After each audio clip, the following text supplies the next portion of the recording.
राधा रमन लाल की जय हो। आपको छठ पूजा की अनंत अनंत शुभकामनाएं। सूर्य भगवान की कृपा आप सबके ऊपर परिवर्षित रहे। वैसे तो छठ पूजा पूरे संसार में ही आज सब मनाते हैं और इसका संबंध भगवान सूर्य के साथ है।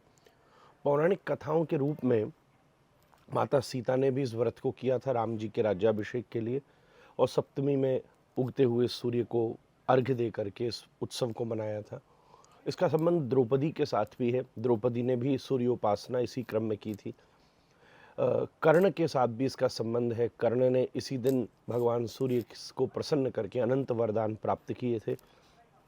पौराणिक काल से भगवान सूर्य के साथ संबंधित अनंत कथाएं आज के इस पर्व पर प्राप्त होती हैं। पद्म पुराण में बड़ी विशेष कथा प्राप्त होती है। भगवान सूर्य का प्राकट्य जल से ही हुआ है, और जैसे ही भगवान सूर्य जल से प्रकट हुए, सब देवता उनकी स्तुति करने के लिए पधारे।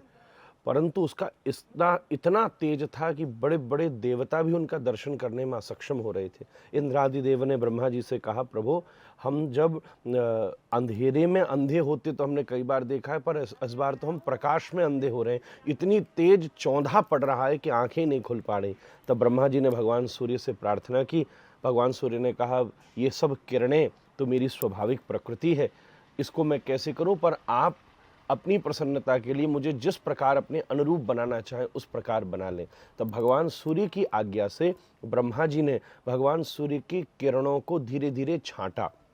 और पद्म पुराण में तो अद्भुत कथा का वर्णन है कि उसी किरण से सुदर्शन चक्र का उदय हुआ, उसी किरण से वज्र का उदय हुआ, उसी किरण से त्रिशूल का उदय हुआ, उसी किरण से देवी के हाथ में जितने आयुध हैं उन सब का उदय हुआ। ऐसी अद्वितीय उन किरणों का स्वरूप। और बाद में फिर 1000 मात्र किरण भगवान सूर्य के पास रहीं, जिसके द्वारा वो संपूर्ण विश्व को प्रकाशित करते हैं। पर जब प्रलय का समय आता है तो अपनी अनंत किरणों को प्रकट करके संपूर्ण प्रकृति को आत्मसात भी कर लेते हैं। इस प्रकार पद्म पुराण के भीतर बड़ी भारी महिमा का वर्णन है।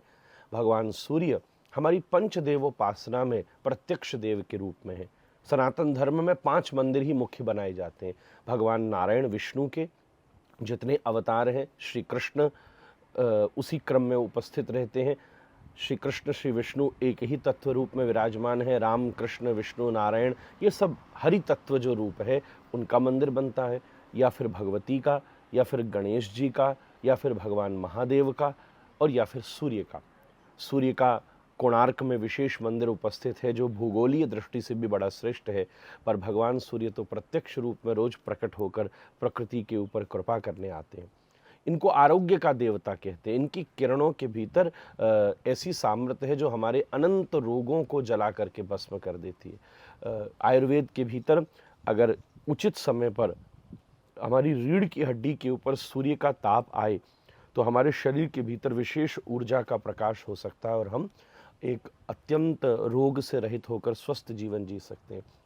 आज छठी वाले दिन एक भौगोलिक घटना भी बड़ी अद्भुत घटित होती है, क्योंकि भारतीय परिवेश तो सदा विज्ञान के साथ अलाइन होता है।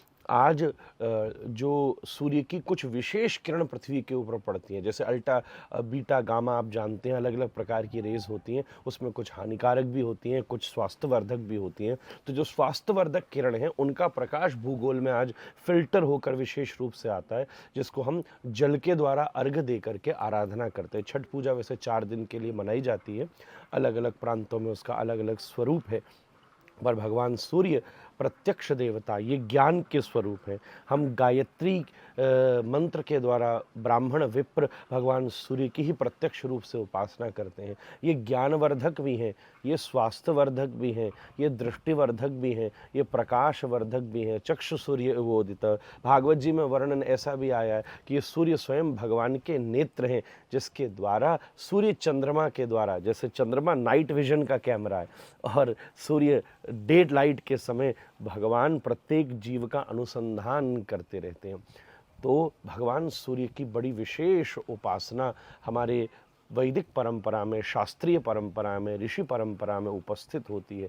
सूर्य प्रत्यक्ष देव के रूप में उपस्थित है। और इजिप्शियन कल्चर, ग्रीक कल्चर, आप अगर थोड़ी सी रिसर्च करेंगे तो आपको अनेक स्थानों के ऊपर सूर्य की प्रधानता अनुभव में आएगी, क्योंकि इनको तो नकारा नहीं जा सकता, ये तो सामने प्रत्यक्ष रूप से रोज दर्शन देने के लिए आते हैं। पर एक सीधी सीधी सी बात है, सब पूरी दुनिया सूर्य से प्रकाश लेती है, पर कमल एकमात्र ऐसा है जो सूर्य से विकास लेता है। अब यह आपकी स्थिति पर निर्भर करता है। अगर आपकी अंतश्चेतना केवल इस प्रकट जगत तक ही सीमित है, जो दिख रहा है उसी तक सीमित है, तो आपके जीवन में जो गुरु है वो केवल प्रकाश की तरह काम आएगा। परंतु अगर आपकी साधना कमल की तरह है, कमल कीचड़ से ऊपर उड़ जाता है, ऐसे ही अगर आपकी साधना भौतिक जागतिक ऐहिक ऐन्द्रिक कीचड़ों से ऊपर उठ गई है, तो गुरु रूपी सूर्य आपके जीवन में इस प्रकार कार्य करेगा कि आपकी चेतना को विकसित कर देगा। अंदर भीतर में जो भी आनंद के मकरंद हैं वो उछल करके बाहर आ जाएंगे, आप आनंद में हो जाएंगे और कृष्ण रूपी भंवरे आकर के आपके ऊपर कृपा कर देंगे। भगवान सूर्य अद्वितीय हैं, अद्भुत हैं। हम विशेष दिन उनको प्रणाम करते हैं। भागवत जी के विशेष श्लोक के द्वारा मैं उनका अभिनंदन करता हूँ। योग की परंपरा में भी सूर्य नमस्कार को प्रधानता दी गई है। आयुर्वेद, योग, अध्यात्म, साधना, तंत्र, मंत्र, हर परिवेश में सूर्य की प्रधानता है। इसलिए इन दिनों को के अवसर को चूकिएगा नहीं। सूर्य को आप द्वादश प्रणाम करेंगे तो आपके स्वास्थ्य की भी वर्धन होगा। चाहे योग का आसन या सामान्य रूप से नमस्कार प्रियो भानु, सूर्य को नमस्कार बहुत प्रिय है। आप कुछ भी ना कर सकें तो कम से कम द्वादश प्रणाम तो इन दिनों में अवश्य कीजिएगा, जिसका उल्लेख आपको प्राप्त हो सकता है। आप चाहें तो आप अर्घ आदि के द्वारा जिस प्रकार 4 दिन का परिवेश नियम रखा गया है उसका पालन करें। भागवत जी में बड़ा सुंदर श्लोक है, उसके अभिनंदन के द्वारा मैं आप सबके लिए भी सूर्य नारायण से प्रार्थना करता हूँ। परो रजसवितुर्जात वेदो देवस्य भर्गो मनसेदं जजानः सुरेत साधः पुनराविश्यष्टे हंसं गृध्राणं शद्रृंगिरामिमः। श्री सूर्य नारायण भगवान की जय हो। आपका मंगल हो। ये त्रिदेव रूप भी हैं। आप कोणार्क में जाइए तो एक तरफ शिव रूपी सूर्य हैं, ब्रह्मा रूपी सूर्य हैं, विष्णु रूपी सूर्य हैं, अनंत रूपात्मक सूर्य सबके ऊपर कृपा करें। आपको प्रकाश भी मिले और आपको विकास भी मिले। इन दोनों के साथ मैं आपको इस छठ पर्व सूर्य आराधनोत्सव की मंगल बधाइयाँ देता हूँ। राधे राधे। राधा रमण लाल की जय। सूर्य नारायण भगवान की जय।